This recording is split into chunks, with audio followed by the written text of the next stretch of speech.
when you start understanding sort of like the volume, the vibration difference between your fear and your intuition, what you're then able to tap into is your fear is focused on the goal, but your intuition is focused on the intention.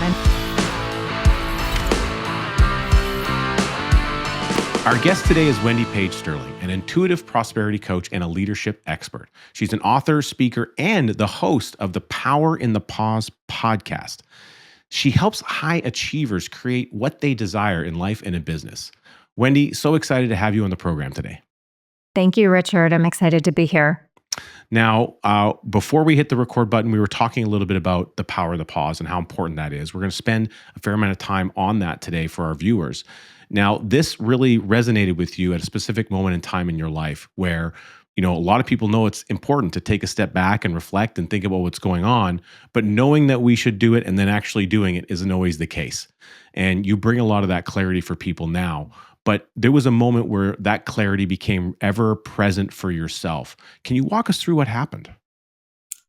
Yeah, it's funny how the universe works because I feel like sometimes our pauses are not always generated by ourselves, but instead the universe hands them to us when we are not paying attention. And that was very much my situation and circumstance. And so I will take you guys back to August of 2016 when I got reacquainted with the power that is in the pause. And it was in a moment where my now ex-husband and I were driving home from a very late night out, and we were in the car and his cell phone rang not once, but 5 times. And the person on the other end was a much younger female colleague. And it was one of those moments where I felt that, inner nudge in my gut from the universe saying, wake up.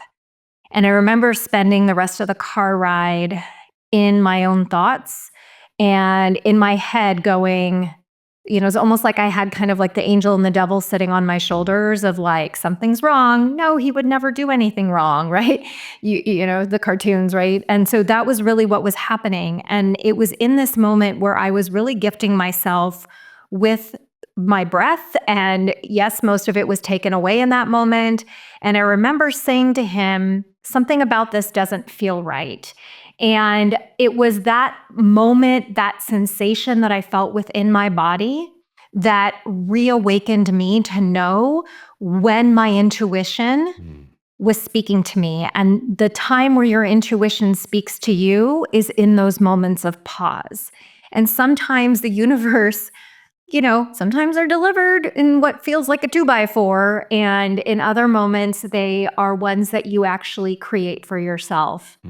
And so what I hope people are hearing in that part of my story is that it's really about feeling that sensation inside of you where you know that there is something that feels off, where instead of going into reactive mode, and, I could have been spewing a whole lot of things out of my mouth in that moment, but instead I really took it as a sign for me to get insightful and to go within.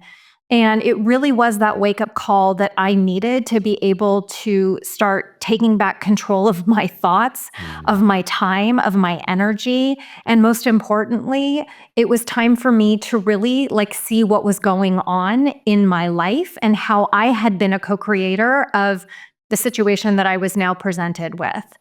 And so in that moment that happened, now over 8 years ago, it was one of those moments where I had the signal and I had the sign to know, okay, now I get to see the power in this particular pause, because when I really started getting deeper into my mind and rationalizing instead of being in fear, but really kind of starting to piece things together, that I realized that indeed my now ex-husband was having an affair.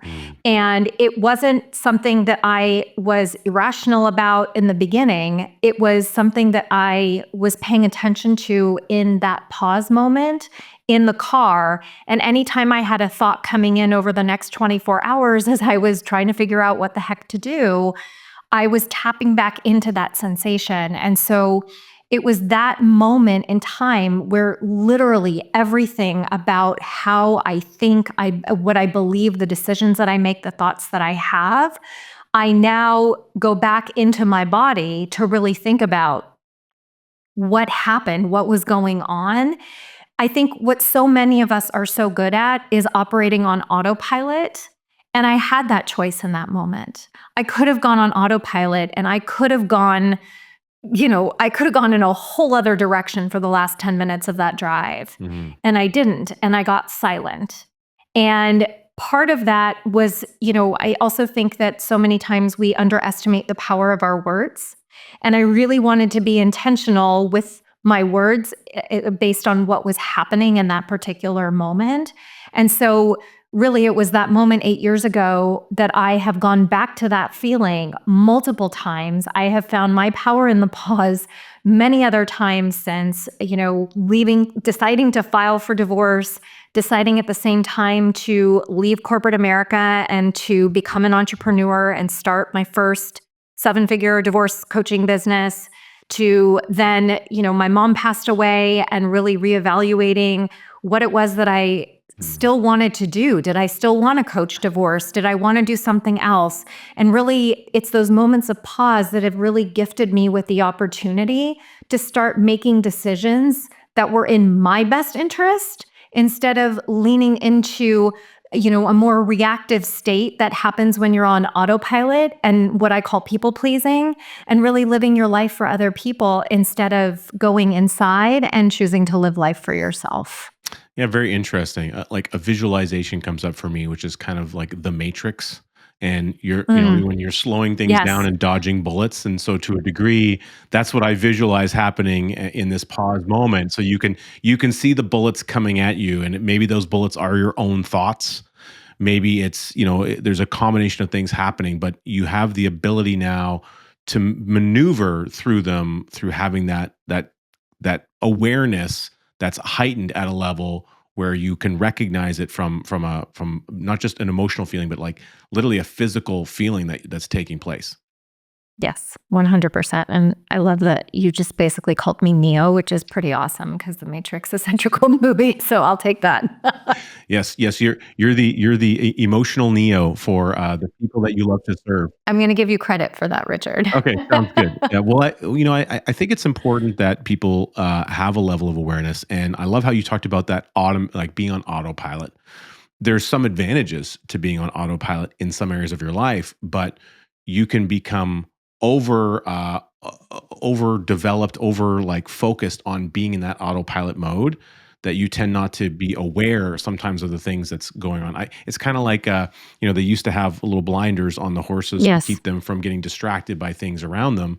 And I think we often go through our life to some degree with that, as because we develop these mental shortcuts, and those mental It's shortcuts kind of try to protect us from things so we're not seeing everything that's around. But it also does create a blinding capacity to what's on the peripherals that's going on in our life. Yeah, and I mean, I would even take it a step further and say that you're actually taking yourself out of the present moment. When you are running on autopilot, to me, you are stepping even further into what I call hustle culture, which I am actually not a proponent of, because I think that what ends up happening in those moments where you are lacking awareness and when you are on autopilot is that you are taking yourself out of the present moment. And that doesn't serve anybody. I mean, if you're not present in different, and here's the thing, I used to pride myself on being like the best multitasker. Mm. Like I wore it like a badge of honor. Like I am like the world's best, like bring it on. Who thinks that they can multitask better than me? And what I've come to really understand in the work that I do, because I walk my talk, I walk my walk, I talk my talk.